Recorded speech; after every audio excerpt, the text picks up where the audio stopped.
I'm dealing with a dying family member right now. She's 92. And, life expectancy is somewhere around that age. Other members of that side of the family have led into their 90s. So I'm expecting her to live this time. But what if I changed my mindset dramatically, like radically? She was expected to live until 50. Now, how would I think about this experience? Rather than mourning the loss and preparing for pain and all that, but be grateful for having 30 additional years, 40 additional years for it. I was listening to Alex Hormozy a few days ago, and his cat died after 18 months. And what he wrote about that in his post, it's like our expectations of things so dramatically affect how we experience the world. And he's like, I was expecting 6 years, so the loss was brutally painful.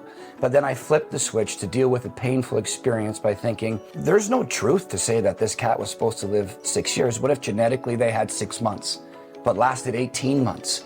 How much more grateful would I feel about that experience? So when we're going through the phase of suck, like what if you expected to fail? And then you change your mindset around failure. What if failure was your answer to freedom? What if your failure was your answer to financial independence, to great relationships? We know that failure is so information rich if you're willing to learn from it. Success tells my brain, just stick with what you're doing. There's no need to change. But when I fail, when I bump up against that barrier, what I tried didn't work, I'm now forced to change. So you could look at failure as your answer, the thing you're seeking. And then when you go into business or a challenging time, if you expected to fail, you literally got what you expected, fortifying yourself against that mental downturn. Like what if that's how you walked through the day to day? I expect to fail.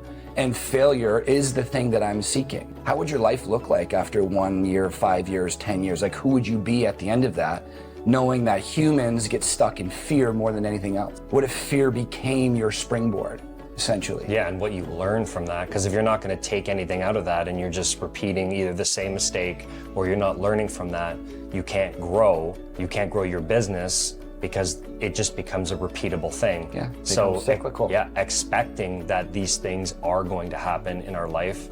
And like you said, we don't always think that way. So having a radical shift in mindset, then when you do fail, it's not as expected, got what you wanted. A fucking sick life. Learn from it, become better. Not become better in your process and in your business, but become a better human being. Learning from this, the better you can be at being a human being, it's just gonna ooze into your business. Every aspect of your life.